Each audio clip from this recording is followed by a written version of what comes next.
ہاں یہ ضرور ہے کہ لوگ کہتے ہیں ابو حنیفہ کا فلاں قول قرآن و سنت کے خلاف ہے، تو ہم قرآن و سنت کے خلاف میں ابو حنیفہ کے قول کو کیوں لیں؟ یہ بہت انپورٹنٹ سوال ہے، اس کا جواب سنیے گا۔ واقعی بعض دفعہ ایسا ہوتا ہے کہ صحیح حدیث ایک طرف ہوتی ہے، امام ابو حنیفہ کا قول ایک طرف ہوتا ہے، لیکن ایسا اب دیکھیے کتنی اہم بات انہوں نے اعتراف کر لیا ہے، اس کو نوٹ کرنے والی بات ہے۔ مفتی صاحب کہہ رہے ہیں کہ واقعی صحیح اور صریح حدیث ایک طرف ہوتی ہے اور امام ابو حنیفہ رحم اللہ کا قول ایک طرف ہوتا ہے۔ تو یہ جو اعتراف حقیقت ہے مفتی صاحب کا، بھئی حنفی دنیا، مقلدین کی دنیا یہ بھی ماننے کے لیے تیار نہیں ہے، یہ تک ماننے کے لیے تیار نہیں ہے۔ ایک ویڈیو میں وہ جو احمد آباد کا مفتی ہے وہ مجھ سے اس پر ہی رد کر رہا تھا۔ میں نے کہا تھا کہ ایک طرف امام حنیفہ کا قول ہوتا ہے اور ایک طرف حدیث ہوتی ہے، اور مقلد کے سامنے پیش کیا جائے حدیث تو نہیں مانتا ہے، تو بول رہا تھا یہ بات تو بالکل ہی غلط ہو گئی، جب امام حنیفہ مجتہد ہیں تو ایسا کیسے ہو سکتا ہے کہ ان کے پاس حدیث نہ ہو؟ ارے اللہ کے بندے، مجتہد کے لیے یہ شرط ہے ہی نہیں، بلکہ دنیا میں کسی بھی عالم کے بارے میں یہ شرط نہیں رکھی کہ اس کو ساری حدیثوں کا علم ہو۔ اگر یہ شرط رکھ دی جائے کہ ساری حدیثوں کا علم ہونا چاہیے تو امت میں ایک بھی کوئی مجتہد نہیں بچے گا۔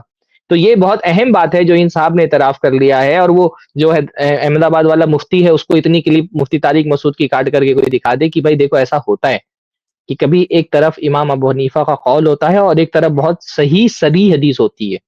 جی بہت کم ہے، اور جہاں ایسا ہوا ہے تو فقہ حنفی آج نہیں وجود میں آیا، 1300 سال پہلے مرتب ہوا ہے، تو اسی وقت کے مشائخ نے اس میں امام ابو حنیفہ کے قول کو چھوڑ دیا ہے اور صاحبین کے قول پہ فتویٰ دیا۔ جیسے امام ابو حنیفہ کے نزدیک عقیقہ سنت نہیں ہے، لیکن بخاری۔ اچھا یہ بہت مزیدار بات ہے، یعنی یہ جب ہمیں کہتے ہیں نا کہ امام صاحب کا قول حدیث کے خلاف ہو سکتا ہے، تو کہتے ہیں ایسی کوئی مثال ہی نہیں ہے۔ یہ مفتی صاحب گنا رہے ہیں، ذرا غور سے سنیں، کان کھول کے سنیں، یہ بہت ساری مثالیں گنا رہے ہیں جہاں امام ابو حنیفہ رحم اللہ کا فتویٰ قرآن و حدیث کے خلاف ہوا، اسے چھوڑا گیا۔ اس کے بعد جب یہ لپیٹیں گے تو ہم اس کو انشاءاللہ دیکھیں گے، ذرا سنیے ان کی طرف سے۔ مسلم کی حدیث ہے عقیقے کی، تو حنفی فقہ میں عقیقہ سنت ہے، حالانکہ ابو حنیفہ کے نزدیک سنت نہیں ہے۔ امام حنیفہ کے نزدیک بارش میں یہ جو نماز استسقاء ہے یہ سنت نہیں ہے، لیکن اس پر اچھا یہ مزے کی بات بتا دوں، امام ابو حنیفہ رحم اللہ نے جو نماز استسقاء کا انکار کیا نہیں ہے، امام ترمذی رحم اللہ نے بہت سخت کمنٹ کیا اس پر، اس میں سنن ترمذی میں، اور اتنا سخت ہے کہ برداشت نہیں ہوا تقلیدی دنیا کو کمنٹ، وہ ترمذی سے نکال کے باہر کر دیا اس کو، حالانکہ بعض نسخوں میں ہے وہ، لیکن حتیٰ کہ اور تو اور یہ شاملہ والوں نے بھی اس کو نکال دیا۔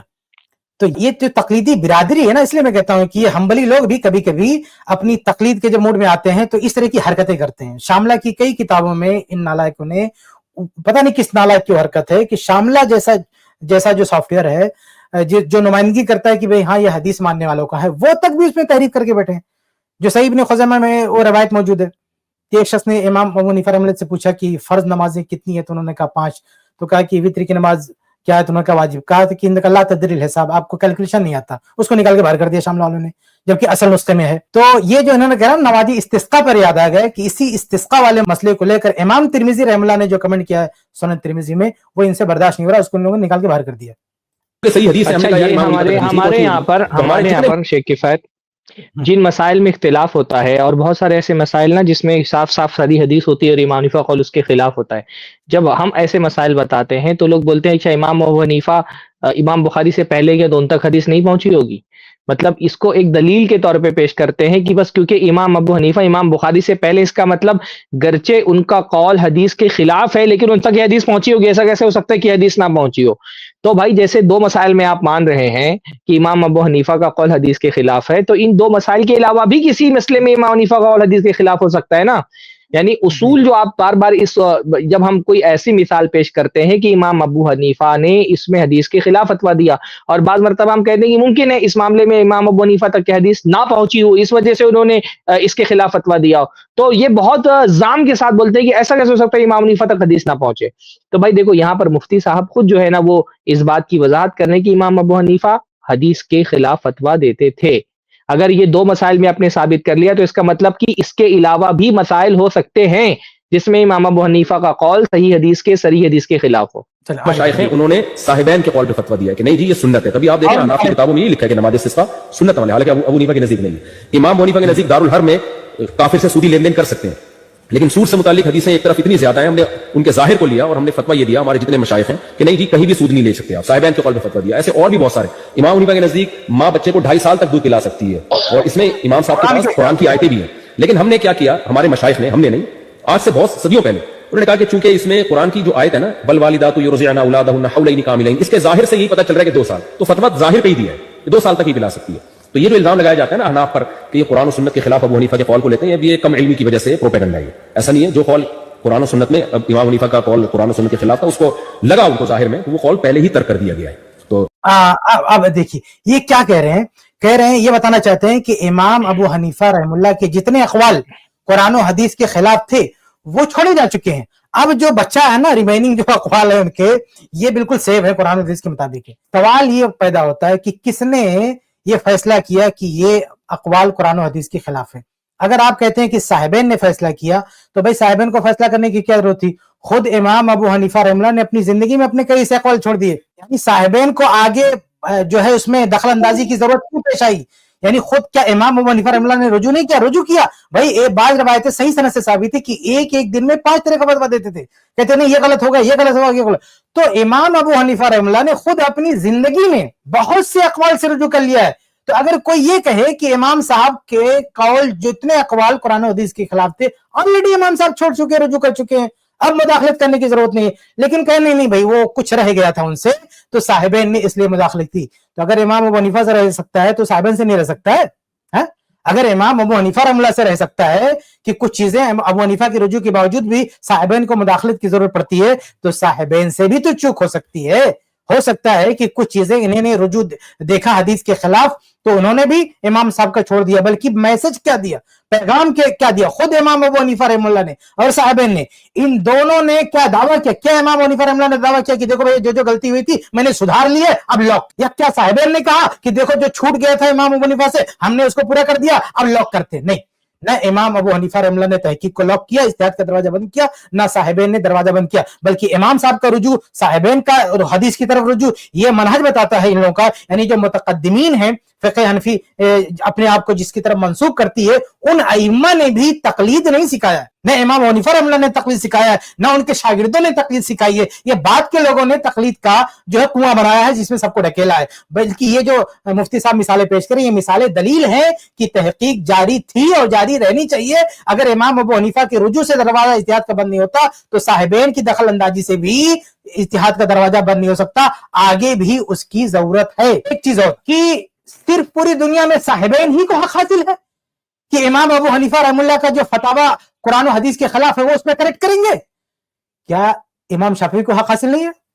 کیا امام احمد رحمہ اللہ کو حق حاصل نہیں ہے؟ ارے بھائی کچھ جگہوں پہ اگر صاحبین نے کریکٹ کیا ہے تو اس سے اور کئی جگہوں پر امام احمد نے، امام شافعی رحمہ اللہ نے کریکٹ کیا نا. یعنی امام شافعی رحمہ اللہ نے بتایا کہ یہ چیز غلط ہے، امام احمد نے بتایا، تو کیا صاحبین کا مقام ابو حنیفہ، امام احمد اور امام شافعی سے بڑا ہے؟ آپ 4 امام کہتے ہیں تو صاحبین سے کہنے سے کہتے ہو کہ صاحبین نے بتا دیا کہ غلط ہے تو ہم مانیں گے. ارے بھائی اگر صاحبین کے کہنے سے ابو حنیفہ کو آپ غلط مان رہے ہو تو امام شافعی، امام احمد کے کہنے پہ غلط کیوں نہیں مانتے؟ یہ سوال پیدا ہوتا کہ نہیں پیدا ہوتا؟ تو کیسے سب کو بیوقوف بنا رہے ہیں کہ نہیں جو غلطی تھی ٹھیک کی جا سکتی؟ کس نے ٹھیک کیا؟ صاحبین نے. صاحبین کی اصلاح آپ کو قبول ہے، امام احمد کی اصلاح قبول نہیں ہے، امام شافعی کی اصلاح قبول نہیں ہے. یہ سب بات کیا ہے نا. تو اگر صاحبین نے سدھارا ہے اس کو آپ ماننے کے لیے تیار ہے، اور امام احمد سدھاریں، امام شافعی اصلاح کی بات کریں، وہ آپ کو قابل قبول نہیں ہے. تو یہی تو جو ہے گھٹیا تقلید کا راستہ ہے کہ وہ ہمارے اپنے بتائیں گے تو مانیں گے، اور یہ جو ہماری اس دائرے میں نہیں آتے ہیں وہ بتائیں گے تو ہم نہیں مانیں گے. تو یہ مفتی صاحب جو بیوقوف بنا رہے ہیں کہ جو غلطیاں ہوئی تھی مان لیا. آپ نے صاحبین کی مانا ہے، امام شافعی کی نہیں مانا آپ نے، امام احمد کی نہیں مانا آپ نے. اس لیے آپ کا یہ دعویٰ درست نہیں ہے کہ جو غلط تھا ٹھیک کیا جا چکا ہے. یہ دعویٰ درست نہیں، بلکہ ہم کہتے ہیں اگر آپ امام شافعی کی بھی مان لیتے، امام احمد رحمہ اللہ کی بھی مان لیتے تو بھی کوئی ضمانت نہیں دے سکتے کہ اب بھی ساری اصلاح ہو چکی ہے، اب بھی دوسروں لوگوں کے لیے کچھ باقی رہ سکتا ہے. آگے بڑھتے ہیں. اچھا شیخ، مجھے بھی 1-2 باتیں کرنی ہے اس پر. پہلی بات تو یہ کرنی ہے کہ ایک تو بہت واضح بات ہے کہ آپ کیا کہہ رہے ہیں، ہمارے علماء نے اس مسئلے میں صاحبین کا قول لے لیا اور امام ابو حنیفہ کا قول چھوڑ دیا. تو میرے بھائی اگر آپ کے ائمہ، اگر آپ کے علماء کس کے درمیان جج بن رہے ہیں؟ صاحبین کے درمیان اور امام ابو حنیفہ کے درمیان. اور جو علماء جج بن رہے ہیں ان سب کا مرتبہ کیا ہے؟ ان کا مرتبہ آپ کے حساب سے امام ابو حنیفہ اور صاحبین سے کمتر کا ہے. تو اگر آپ کے علماء کسی مسئلے میں دلیل کی بنیاد پر امام ابو حنیفہ کا قول چھوڑ کر کے صاحبین کے قول پہ فتویٰ دے سکتے ہیں، اور یہ کوئی جرم کی بات نہیں ہے آپ کے نزدیک، بلکہ اس کی تو آپ تحسین کر رہے ہیں ماشاءاللہ. تو اگر ہمارے علماء دلیل کی بنیاد پر کسی مسئلے میں امام ابو حنیفہ کا قول چھوڑ کر کے جمہور علماء کے قول پہ فتویٰ دے رہے ہیں تو ہماری کیا غلطی ہے بھائی؟ ائمہ اربعہ میں سے آپ کے ہاں آپ کے علماء صاحبین کے قول پہ فتویٰ دے رہے ہیں، بہت اور اہم نکتہ، آپ بہت کہہ اہم رہے ہیں کہ یہ بہت اچھی بات ہے ماشاءاللہ کہ دلیل کیونکہ صاحبین کے قول کی مضبوط تھی تو آپ امام ابو حنیفہ قول ترک کر سکتے ہیں. کس وجہ سے؟ صاحبین کے لیے. حالانکہ صاحبین کا مرتبہ یعنی امام ابو یوسف اور محمد بن حسن الشیبانی کا مرتبہ امام ابو حنیفہ سے کمتر ہے. بے تو شک جن کا مرتبہ کمتر ہے ان کے قول پہ آپ فتویٰ دے سکتے ہیں. کیوں؟ کیونکہ آپ کو لگتا ہے کہ اس کمتر درجے کے امام کی دلیل مضبوط ہے. تو وہ لوگ جن کا مرتبہ اگر آپ برتر نہ بھی مانیں تو کم سے کم برابر تو مانیں گے امام شافعی، امام مالک، احمد ابن حنبل. بلکہ بعض مسائل میں جیسے کہ دیکھ رہے ہیں جمہور علماء، جیسے تبرکی کے مسئلے میں آج بات آئی کہ جمہور علماء کا قول ایک طرف ہے اور امام ابو حنیفہ کا قول ایک طرف ہے، اور جمہور علماء مالکیہ، شافعی، حنابلہ، رفع الیدین کا مسئلہ ہے، اور بھی بہت سارے مسائل ہیں جہاں جمہور علماء ایک طرف ہیں، دلیل بھی ان کی مضبوط ہے، اور ہم جمہور علماء کے قول پر فتویٰ دے دیں دلیل کے صحیح ہونے کی وجہ سے تو ہم مجرم ہو جاتے ہیں ماشاءاللہ.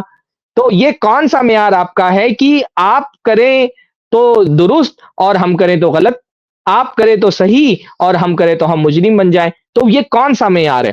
اچھا ایک بات دوسری بات مجھے یہ کہنی تھی کہ یہ کون سی آپ کی مجبوری ہے کہ بار بار آپ کو صاحبین کا حوالہ دینا پڑ رہا ہے؟ یہ کیا مجبوری ہے آپ کی؟ آپ نے اپنے آپ کو اتنا تقلید کے دائرے میں مجبور کیوں کیا ہے کہ اگر دلیل کے مطابق، اچھا جن مسئلے میں یہ بول رہے ہیں کہ صاحبین کے قول پہ فتویٰ دیا، بھائی صاحبین کا قول امام شافعی، امام مالک اور احمد ابن حنبل کا بھی قول ہے نا، تو آپ صاحبین کا حوالہ دینے پر مجبور کیوں ہیں؟ آپ اس مسئلے میں یہ کیوں نہیں کہتے کہ ہم نے امام شافعی کے قول پہ فتویٰ دیا ہے، ہم نے احمد ابن حنبل کے قول پہ فتویٰ دیا ہے، ہم نے امام مالک کے قول پہ فتویٰ دیا ہے؟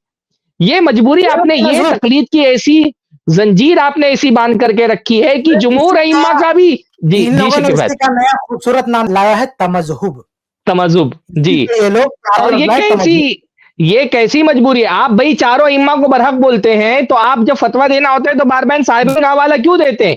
آپ جن مسئلوں میں، چاہے وہ مسئلہ آپ نے جو استسقاء کا بیان کیا یا مسئلہ آپ نے عقیقہ کا بیان کیا، تو اس میں دیگر یعنی ائمہ ثلاثہ کا بھی تو قول ہے نا سنت ہونے کا، تو آپ یہ کیوں نہیں بولتے کہ ہم نے امام ابو حنیفہ کو چھوڑ کر کے ائمہ ثلاثہ کے قول پہ فتویٰ دیا؟ یہ کیوں مجبور کیا ہوا ہے آپ نے آپ کو کہ اگر دلیل کے مطابق ترک بھی کرنا ہے تو صاحبین میں سے کوئی ایک ملنا چاہیے تبھی ہم ترک کر سکتے ہیں؟ صاحبین کے یعنی اپنے مذہب کے علماء کے درمیان آپ نے خود کو کیوں محدود کیا ہوا ہے بھائی؟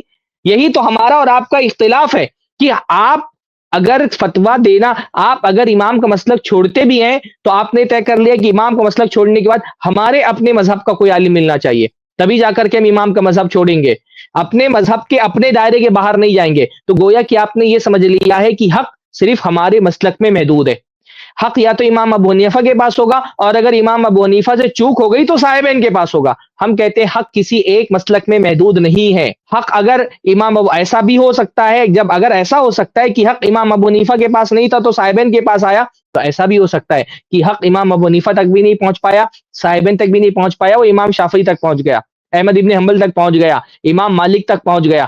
تو جو استفادے کا دائرہ آپ نے اپنے مسلک کے علماء کو میں محدود کر دیا ہے، اس استفادے کے دائرے کو ذرا آگے بڑھائیے. تیسری بات میں یہ کہنا چاہ رہا تھا اس مسئلے میں کہ بھائی اگر آپ کے علماء جج بن سکتے ہیں اپنے مسلک کے درمیان کے علماء، حالانکہ یہ آپ کے مسلک کے درمیان جو علماء ہیں یعنی امام ابو حنیفہ اور صاحبین، کن لوگوں کے بارے میں آپ کہہ رہے ہیں کہ ہمارے علماء نے اس میں امام ابو حنیفہ کے قول کو چھوڑ کر کے صاحبین کے قول پہ فتویٰ دیا؟ ظاہر سی بات ہے یہ جو آپ کے علماء ہیں یہ امام ابو حنیفہ اور صاحبین سے بڑے تو علماء نہیں ہیں، لیکن پھر بھی آپ ان کو جج کرنے کا اور ترجیح دینے کا اختیار دے رہے ہیں ان سے کمتر ہونے کے باوجود. تو آپ اہل حدیث علماء پر یہ رد نہیں کر سکتے کہ اہل حدیث علماء کیا امام حنیفہ، امام شافعی، امام مالک سے بڑے؟ کہ ایک بات امام ابو حنیفہ کو نہیں سمجھ میں آئی، ان کو سمجھ میں آ گئی. جب بھی ہم کسی مسئلے پر رد کرتے ہیں، تقلیدی مسئلے پر کہتے ہیں کہ یہ اچھا آج کے علماء کو، آج کے اہل حدیثوں کو یہ بات سمجھ میں آ گئی جو امام ابو حنیفہ کو سمجھ میں نہیں آئی، تو کیا آج کے حنفیوں کو یہ بات سمجھ میں آ گئی جو امام حنیفہ کو سمجھ میں نہیں آئی، جو صاحبین کو سمجھ میں نہیں آئی؟ تو جو نچلا طبقہ ہے اس میں آپ بھی اختیار دے رہے ہیں ترجیح کا، پر آپ نے جو ترجیح کا اختیار دیا ہے وہ اپنے مسلک کے درمیان میں رہ کر کے دیا ہے. ہم کہتے ہیں ترجیح کے اس اختیار میں اہل علم کہ ہاں وسعت ہے، اگر کسی مسئلے میں امام ابو حنیفہ کے بجائے صاحبین کے قول کو ترجیح دے سکتے ہیں آپ کے علماء، تو ہمارے علماء کسی مسئلے میں حنفی مسلک کے بجائے امام شافعی کے قول کو بھی ترجیح دے سکتے ہیں انشاءاللہ تعالی. جی شیخ کفایت چلیں آگے بڑھتے ہیں. بڑھائیں. اور یہ چاروں فقہ میں ایسا ہوا. مالکی فقہ میں بعض اقوال امام مالک کے نہیں لیے، شافعی فقہ میں بعض اقوال امام مالک کے چھوڑے گئے. تو بڑی ایک مرتب ہو کے ایک چیز وجود میں آئی ہے. اب نئے نئے اسکالر پیدا ہوں اور کہیں کہ یہ چیز ذرا نقطہ دیکھیے، یہ کہہ رہے ہیں کہ چاروں اماموں سے جو غلطیاں تھی ٹھیک کی جا چکی ہیں، یعنی چاروں امام کے جو نچلے درجے کے لوگ ہیں وہ سب کو ٹھیک کر چکے ہیں، اور ان ائمہ اربعہ جو مجتہد مطلق ہیں یہ امام حنیفہ رحمہ اللہ کو ٹھیک کریں تو وہ قابل قبول نہیں ہے. یعنی چھوٹے موٹے علماء کو یہ حق حاصل ہے کہ وہ جج بنے کہ کیا صحیح کیا غلط، لیکن ائمہ اربعہ کو یہ حق حاصل نہیں کہ دوسرے امام کی جو ہے اصلاح کریں. اور یہ ویسی اور یہاں سے نکلو اور مذاہب کی فقہ کی اتباع مت کرو. وہ آج ہماری اتباع کر کے ہم ان کو آپ کے پیچھے چلانے کیا، آپ مر گئے تو پیچھے آپ نے تو کچھ. لیکن میں آپ کو یہ نقطہ بتا دوں کہ اگر ہو سکتا ہے کسی کے ذہن میں آئے کہ امام ابو حنیفہ رحمہ اللہ کو امام مالک نے ٹھیک نہیں کیا ہے، ان کی اصلاح نہیں کی، اگر ایسا ہوتا نا تو مذہب مالکی وجود ہی میں نہیں آتا.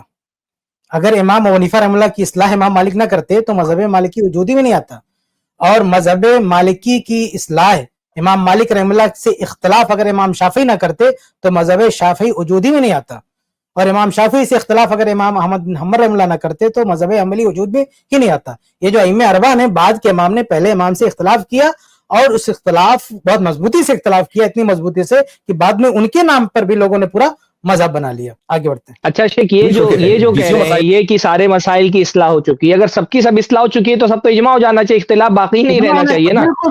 ہاں اجماع ہو جانا چاہیے. اگر سارے لوگوں نے اختلاف حل ہی کر لیا ہے، سب نے حدیث کی طرف رجوع ہی کر لیا ہے، تو اختلاف تو باقی ہی نہیں رہنا چاہیے. لیکن اختلاف باقی ہے، اور آپ جو یہ ایسا نہیں کہ یہ اہل حدیث کا دعویٰ ہے کہ احناف بہت سارے مسائل میں صریح حدیثوں کے خلاف گئے، یہ دوسرے مسالک والوں کا بھی دعویٰ ہے. یعنی بہت سارے مسائل میں یہ جن کو آپ کہہ رہے کہ سب نے جو ہے اپنے اپنے یہاں پر اصلاح کر لی ہے، تو امام ابو حنیفہ نے بہت سارے مسائل میں صحیح حدیث کے خلاف فتویٰ دیا ہے. یہ اہل حدیث کا دعویٰ اکیلے کا نہیں ہے، یہ دوسرے مذاہب کا بھی دعویٰ ہے. جیسے آپ تورکی کے مسئلے میں دیکھیں تو دوسرے مذاہب نے کہا ہے کہ اس میں امام ابو حنیفہ نے دیگر مسائل جو صحیح حدیث اور صریح حدیث کی مخالفت کی ہے.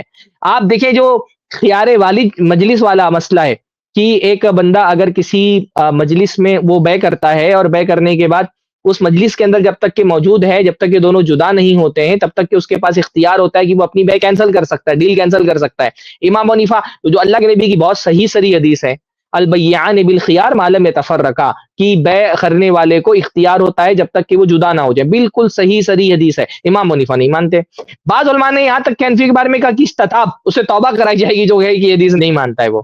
تو یہ ایسا نہیں کہ اہل حدیث یہ کہتے ہیں کہ اس معاملے میں. اچھا یہ بھی معاملہ نہیں ہے کہ احناف، یہ ابھی یہاں پہ مفتی صاحب بول دے رہے ہیں، ورنہ احناف خود بھی بہت سارے مسائل میں دوسرے مسلک والوں پر یہ الزام لگاتے کہ یہ حدیث نہیں مانتے، صحیح حدیث نہیں مانتے. بہت سارے ایسے مسائل ہیں جس میں خود حنفی بھی الزام لگاتے ہیں مالکیہ پر یا شوافی پر یا حنابلہ پر کہ بھائی یہ صحیح حدیث نہیں مانتے. تو بھائی یہ الزام ہمارا نہیں ہے، یہ الزام تو خود جو دوسرے ائمہ ہیں انہوں نے احناف پر لگائے کہ احناف اس مسئلے میں صحیح حدیث نہیں مانتے. آگے بڑھتے ہیں. وراثت کے، طلاق کے، نماز کے، سجدہ سہو کے، تو آپ کے پاس تو کوئی گائیڈنس ہے ہی نہیں، کچھ بھی نہیں ہے. 2-4 چیزیں ہیں بس آپ کے پاس، اور وہ بھی جب آپ دنیا سے جاؤ گے تو دوسرا آئے گا وہ ان کو بھی چینج کر دے گا، تیسرا آئے گا تو وہ اس سے بھی اختلاف کر دے گا.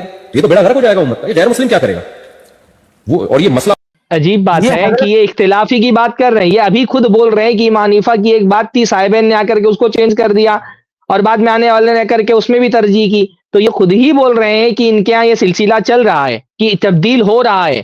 تو یہ آپ صاحبین کے بعد تک تبدیل ہو سکتا ہے، اس کے بعد تبدیل نہیں ہو سکتا. اس کا کیا ثبوت ہے؟ اگر ایسے ہی رکھنا تھا کہ تبدیل نہیں ہو سکتا ہے تب تو بھائی صاحبین کو بھی تبدیل نہیں کرنا چاہیے تھا. کیوں آپ نے امام ابو حنیفہ کا قول چھوڑ کر کے صاحبین کا قول لے لیا؟ اگر تبدیل کرنا کوئی بری چیز ہے تو اگر آج تبدیل کرنا بری چیز ہے تو کل بھی تبدیل کرنا بری چیز تھا. تو آپ نے کل کیوں تبدیل کر دی کہ ایک بات امام حنیفہ نے کی تھی اور آپ کے مسلک کا حصہ تھی، آپ نے اس کو تبدیل کر کے صاحبین کا قول اختیار کر لیا؟ جی شیخ، امام ابو حنیفہ تک رک جانا چاہیے نا. امام ابو حنیفہ رحمہ اللہ نے بہت سارے مسائل میں رجوع کیا، اپنا قول چینج کیا، فتویٰ چینج کیا. یہ لوگ کہتے بھی نا قول جدید قول قدیم کی جو اصطلاح مذہبی کنویں میں چلتی ہے، اس کا مطلب کیا ہے؟ یہ قدیم ہے یا جدید ہے؟ تو بھئی اقوال جدیدہ کو لے لینا چاہیے، اقوال قدیمہ کو چھوڑ دینا چاہیے، اسی کو لاک کر دینا چاہیے. لیکن صاحبین ان لوگ کر سکتے ہیں، لوگ نہیں کریں گے. صاحبین کہہ سکتے ہیں، بعد میں ان کے علماء کر سکتے ہیں، اور بلکہ آج بھی یہ لوگ کریں گے. ایسا نہیں ہے کہ ان لوگوں نے لاک حقیقت میں لاک نہیں کیا ہے. آج بھی بہت سارے مسائل میں یہ چپکے سے احتیاط کرتے پھرتے ہیں جب مسئلہ آتا ہے. ان کو ضد یہ ہے کہ بس کوئی اہل حدیث ہماری اصلاح نہ کرے, کوئی بھلا نہ کرے. ہم کو پورا بھائی ہاں تبدیل کرنے کی ایک مثال میں دیتا ہوں. مولانا اشرف علی تھانوی صاحب کی بہت مشہور کتاب ہے الحیلۃ الناجزہ للحیلۃ العاجزہ, اس طرح کا کچھ نام ہے اس کا. ہوا کیا تھا کہ ہندوستان میں جو احناف کے یہاں پہ, آپ لوگوں کو پتا ہوگا کہ خلا کے معاملے میں احناف کے یہاں بہت تنگی ہے. احناف کے یہاں مسئلہ یہ ہے کہ حنفی فقہ میں عورت کو خلا لینے کی اجازت میں صرف ایک ہی صورت میں عورت خلا لے سکتی ہے اپنے شوہر سے, اور وہ صورت کیا ہے کہ اس کا شوہر ہم بستری پہ قادر نہ ہو. اگر شوہر ہم بستری پہ قادر نہیں, صرف یہی ایک صورت ہے جس کی عذر کی بنیاد پر عورت خلا لے سکتی ہے. اس میں بھی کیا تنگی ہے کہ اگر ایک مرتبہ ہم بستری کر دیا کبھی زندگی میں اس نے, تو پھر زندگی پر خلا نہیں لے سکتی, کیونکہ ایک مرتبہ ہم بستری کر کے اس نے ثابت کر دیا کہ میں نامرد نہیں ہوں, تو پھر وہ زندگی پر خلا نہیں لے سکتی ہے. اچھا, اب کیونکہ خلا کے معاملے میں بہت تنگی تھی اور اس کی وجہ سے کیا ہو رہا تھا, اور حنفی علماء مولانا اشرف علی تھانوی کے دور تک کے یہی فتویٰ دیتے تھے, ان کا یہی فتویٰ مفتہ بھی تھا.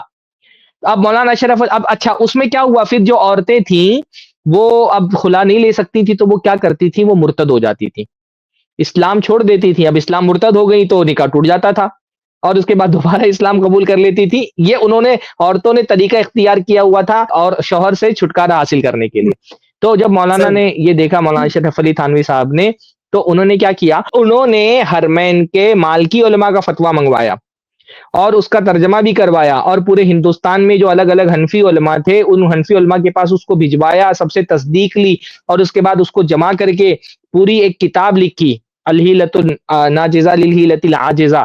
اور انہوں نے کچھ مزید اسباب اس کے اندر ایڈ کیے, 3 اسباب غالباً ایڈ کیے اس کے اندر, کہ بھئی یہ 3 اسباب مزید ہے کہ اگر شوہر غائب ہو گیا, یا شوہر نفقہ نہیں دے رہا, یا شوہر کوئی بڑا مرض میں مبتلا ہو گیا ہے, تو ایسی صورت میں بھی عورت خلا لے سکتی ہے. پھر اچھا 3 انہوں نے ایڈ کیے, لیکن ابھی بھی بہت سارے ایسے مسائل آ رہے تھے جس میں عورت کو خلا چاہیے تھا لیکن اس کو خلا نہیں ملتا تھا, تو قاضی مجاہد الاسلام صاحب نے پھر 3 اور ایڈ کیے. مولانا صلاح الدین یوسف صاحب نے طلاق والی کتاب میں اس کی ذریعے تفصیلات لکھی ہیں. تو یہ پھر قاضی مجاہد الاسلام صاحب نے اور مزید کچھ ایڈ کیے اسباب, کہ ان اسباب کی وجہ سے عورت خلا لے سکتی ہے. تو بھائی تبدیل تو آپ بھی کر رہے ہو, تبدیل تو آپ بھی کر رہے ہو بہت سارے مسائل میں, کہ حناف کیا مفتہ بھی قول کچھ اور ہے, اور آپ ضرورت کے موافق خاص طور پہ جو بیوع سے متعلق ہے. اچھا میں نے یہ بات دیکھی ہے عام طور پہ کہ نماز سے متعلق جو فقہی مسائل ہیں اس پہ تو یہ بہت شدت برتتے ہیں, لیکن بیوع سے متعلق جو مسائل ہیں نا اس میں یہ شدت نہیں برتتے اتنی, اس میں یہ بہت آسانی کے ساتھ دوسرے ائمہ کا قول لے آتے ہیں. پورا جو احناف ہمارے یہاں پر اسلامک بینکنگ کے نام پر جو انہوں نے شروع کر کے رکھا ہوا ہے نا, اس میں کتنے مسائل ایسے جس میں انہوں نے کہا کہ اچھا مالکیہ کہیں اس کی اجازت ہے تو لے لیتے ہیں, حنابلہ کہیں اس کی اجازت ہے تو لے لیتے ہیں, جیسے اللہ کے نبی صلی اللہ علیہ وسلم جو وہ بہت سارے مسائل میرے ذہن میں فی الحال, تو بہت سارے مسائل میں یہ بیوع کے اندر لیتے ہیں قول, تبدیل کرتے ہیں. تو یہ کہنا کہ آپ کی ہم جو ہے ہم تبدیل کرتے ہیں, تبدیل تو آپ بھی کرتے ہیں, تبدیل ہونا کوئی بری چیز نہیں ہے. اگر تبدیل کرنا کوئی بری چیز ہوتی تو وہ صحابین کے لیے بھی بری ہوتی, اگر وہاں نہیں بری ہے تو یہاں بھی بری نہیں ہے. اگر تبدیلی کی بنیاد خواہشات کی وجہ سے ہو تو بری ہے, اگر تبدیل دلیل کی وجہ سے ہو رہا ہے. جی شیخ بھائی میں واضح کر دوں, یہ اصل میں اہل حدیث کا ایک اصول بھول جاتے ہیں, جس اصول کو ہر فقی دہراتا ہے. وہ اصول کیا ہے؟ جی لا يجوز احداث قول جدید. یہ جس خطرے سے عوام کو ڈرا رہے ہیں نا, یہ ڈھکوسلا ہے, کیونکہ اہل الحدیث سمیت تمام مکتب فکر کے علماء اس اصول کو مانتے ہیں, لا يجوز احداث قول جدید, کہ بھائی نیا فتویٰ آپ نہیں لا سکتے. یعنی اگر سلف میں 2 قول چل رہا ہے تو آپ ترجیح کر سکتے ہیں یہ صحیح یا صحیح, لیکن آپ کوئی نئی چیز نہیں لا سکتے. تو جب یہ مسلم ہے اہل الحدیث کے یہاں, سب کے یہاں, کہ بھئی اگر اختلاف بھی کرنا ہے تو آپ کوئی 2 قول چل رہا ہے صحابہ کا, تو آپ 2 میں سے کسی ایک کو لینا, تیسرا نہیں لا سکتے. تو یہ شخص کیسے کہہ رہا ہے کہ پتہ نہیں بدلتے جائیں گے؟ بھئی اس کی ایک لیمٹ, اس کا قاعدہ قانون ہے نا. تو یہ جو متفق علیہ بات ہے کہ لا يجوز احداث قول جدید, اہل حدیث تو مان رہا ہے اس کو نا. تو اہل حدیث اگر بعد میں کوئی تحقیق لائے گا تو اسی اختلاف اسی دائرے میں رہے گا نا, نہیں کہ نئی باتیں پیدا کرتے جائے گا. تو یہ کتنا بڑا بہتان ہے اہل الحدیث پہ, یہ کتنی بڑی تہمت اہل الحدیث پہ, یہ کتنی بڑی خیانت اہل حدیث کے موقف کو ترجمانی کرتے ہوئے. جب اہل حدیث مانتے ہیں کہ بھئی نیا قول نہیں لا سکتے تو کیوں عوام کو بیوقوف بنا رہے ہیں کہ لوگ لاتے جائیں گے. بھئی یہ تو کسی بھی اہل حدیث سے عالم کا موقف نہیں کہ ہم نیا لاتے جائیں گے. ہمارا تو بلکہ سب سے زیادہ محتاط اہل الحدیث کی فقہ ہے, جو کہتے ہیں کہ اتباع الدلیل بفہم سلف. ہم تو یہ کہتے ہیں کہ سلف کے بعد آپ نہیں جا سکتے ہو, اور آپ اہل حدیث کو متون کرتے کہ لاتے جائیں گے. ہم تو کہہ رہے ہیں کہ سلف میں جو اختلاف تھا وہیں تک محدود رہو, اس سے آگے مت بڑھو. یہ اہل الحدیث کی دعوت ہے. تو اختلاف کو سب سے کم جس کا منہج کرتا ہے وہ اہل الحدیث کا منہج ہے. اہل الحدیث کی فقہ پر چلو گے, اہل الحدیث کے منہج پر چلو گے تو سب سے کم اختلافات ہوں گے. دیکھیں نصوص صریحہ جو اختلافات کو ختم کرنے کے لیے قاطع ہیں وہ اختلافات کو ختم کریں گے, اجماع وہ اختلاف کو ختم کریں گے, اور لا يجوز احداث قول جدید وہ بھی سلف کے جو ہے اختلاف کے دائرے میں رہنا ہے. تو بتائیے کتنی پرامن فقہ ہے اور کتنا احتیاطی موقف ہے جو اہل حدیث کا ہے. لیکن یہ شخص کیسی غلط ترجمانی کر رہا ہے کہ نہیں وہ کوئی بھی آتا رہے گا بدلتا رہے گا, یہ اہل حدیث بات کو مانتے ہی نہیں, یہ جھوٹ ہے, یہ تہمت ہے اہل حدیث پہ. اچھا شیخ, ایک بات میں یہ بھی کہنا چاہوں گا, یہ جو بار بار یہ کہہ رہے ہیں کہ تمہارے پاس تو کچھ ہے ہی نہیں ہے, بھائی تمہارے پاس کچھ نہیں ہے کا مطلب کیا ہے؟ شیخ سرفراز ایک منٹ, جی جی حضرت کہتے ہیں تمہارے پاس کچھ نہیں ہے, ہمارے پاس تو اتنا ہے نا. یعنی مصنف, ہم میں بار بار حوالہ دیتا رہتا نا کہ ہمارے پاس جو کتب آثار ہے صحابہ کی فقہ, کتب آثار میں کیا ہے, مصنف ابن ابی شیبہ, مصنف عبد الرزاق, سنن سعید بن منصور, المحلہ وغیرہ وغیرہ. اس میں ایک زبردست کتاب ہے مصنف ابن ابی شیبہ. کہتے ہیں ہمارے پاس کچھ نہیں ہے, ہمارے پاس تو اتنا ہے کہ امام ابن ابی شیبہ ایک چیپٹر قائم کرتے ہیں کتاب الرد علی ابی حنیفہ. تو کچھ نہیں ہے مصنف ابن ابی شیبہ میں اتنا ایک چیپٹر ہے کتاب الرد علی ابی حنیفہ, اتنا ہے کہ امام ابو حنیفہ کی اصلاح کر سکتے ہیں, اور آپ کے تو کچھ نہیں ہے. یہ بغیر کچھ رہتے ہوئے کتاب الرد علی ابی حنیفہ ہے, جس کا جواب دینے کے لیے مصنف ابن ابی شیبہ تمہیں چھاپنا پڑتا ہے اور نیچے منمانی حاشیہ چڑھاتے ہو. یہ جو مفتی طارق مسعود صاحب نے گنایا ہے نا کچھ غلطیاں, امام ابن ابی شیبہ نے ان سے پہلے بتا دیا, یہ کیا اصلاح کریں گے, ان سے پہلے بتا دیا. لیکن کچھ ماننے کی وہی ہے نا جو شیخ سرفراز نے کہا اپنے بتائیں گے تب مانیں گے, ابن ابی شیبہ کی بات نہیں مانیں گے. امام ابن ابی شیبہ نے جو کریکٹ کیا ہے امام ابو حنیفہ رحمہ اللہ کو کتاب الرد علی ابی حنیفہ لکھ کے, وہ نہیں مانیں گے آپ. تو یہ کہنا کہ ان کے پاس کیا ہے, بھائی ہمارے پاس اتنا ہے نا کہ کتاب الرد علی ابی حنیفہ تیار ہو جاتی ہے. جی اچھا شیخ, یہ ان مسکینوں کو یہ لگتا ہے کہ جو فقہا نے کتابیں لکھی, حدیثیں تو ہے ہی الحمدللہ ہمارے پاس, وہ تو ہمارا سب سے قیمتی سرمایہ ہے ہی ہے, آثار ہے ہی ہمارے پاس. باقی جو فقہی کتابیں لکھی گئی ہیں, چاہے وہ حنبلی مسالک کے لوگوں نے لکھی ہو, یا جیسے امام مالک کی موطا ہے, یا جو شوافے نے لکھی ہے, تو امام نووی کی کتابیں ہیں, یا جو احناف نے بھی لکھی ہیں. بھائی ہم بار بار یہ کہہ چکے ہیں کہ یہ سب کیا مقلدین کے لیے لکھی گئی ہیں کتابیں. ان کو لگتا ہے کہ یہ کتابیں ان مقلدین کے لیے لکھی گئی ہیں. اگر یہ کتابیں مقلدین کے لیے لکھی گئی ہوتی تو اس میں دلیلیں اور استدلال نہیں ہوتا, کیونکہ مقلد کو دلیل استدلال سے کیا لینے دینا, اس کو تو صرف امام کا قول معلوم ہونا چاحیے. یہ کتابیں تو اصل میں مقلدین کے لیے لکھی نہیں گئی, یہ ساری کتابیں ہماری ہیں. یہ امام نووی سے لے کر کے اور امام مالک سے اور حافظ ابن حجر کی کتابیں اور امام سیوطی کی کتابیں اور جو امام ابن عبد البر کی کتابیں مالکیہ میں سے, یہ اور شوافے میں جن ابن حجر وغیرہ نے جو کتابیں لکھی ہیں, اور جو احناف میں بھی جن لوگوں نے کتابیں لکھی ہیں, یہ ساری ہماری کتابیں. آپ کو یہ کیوں لگتا ہے کہ یہ آپ کے لیے لکھی گئی ہیں؟ یہ سب ہمارا ہے, اور ہم ان سارے فقہی مذاہب سے استفادہ کرتے ہیں الحمدللہ. اور لیکن ہمارا استفادہ تقلید والا نہیں ہوتا ہے. وہ تو میں گنایا ہی نہیں, ہمارے پاس کتاب الحیل بھی ہے, صحیح بخاری کی کتاب الحیل بھی ہے. نے جگہ لکھ دیا ہاکذا اجاز الخداع بین المسلمین, جو اس کی شرح کرنے والے حاشیہ چلانے والے حنفی چیخ اٹھے, یہ کیا ہے, ہاں کا ارادہ بھی ابا حنیفہ, اس سے ابو حنیفہ کو, حالانکہ امام بخاری نے کسی کا نام نہیں لیا, امام بخاری رحمہ اللہ کسی کا نام نہیں لیا ہے, لیکن حنفی شرح لکھتا ہے, صحیح بخاری کے حاشیے چلاتا ہے, کہتا ہے ارادہ بھی ابا حنیفہ, اس سے امام بخاری نے ابو حنیفہ رحمہ اللہ کو مراد لیا. تو اتنا کچھ ہے بھائی, اتنا کچھ ہے کہ ہمارے اہل الحدیث مجتہدین کتاب الحیل لکھ سکتے ہیں, کتاب الرد علی ابی حنیفہ لکھ سکتے ہیں, اور آپ کے تو کچھ نہیں ہے. تو یہ سارا حدیث کا سرمایہ, یہ سارا جو فقہی سرمایہ جو فقہا نے مرتب کیا, یہ سب ہمارا ہے.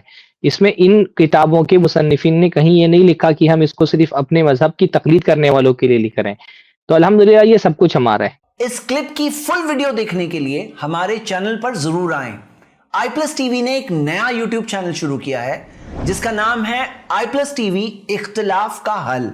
اس چینل پر صرف اختلافی مسائل پر ویڈیوز آئے گی, لیکن دلائل کے ساتھ اور بھائی چارگی کے ساتھ. آپ کو میں دعوت دیتا ہوں کہ آپ بھی ہمارے اس چینل کو سبسکرائب کریں, ہماری ویڈیوز کو شیئر کریں, اور نوٹیفیکیشن آئیکن کو آل سلیکٹ کریں تاکہ آپ کو ہماری ویڈیوز کا نوٹیفیکیشن مل سکے. جزاک اللہ خیر, والسلام علیکم ورحمۃ اللہ.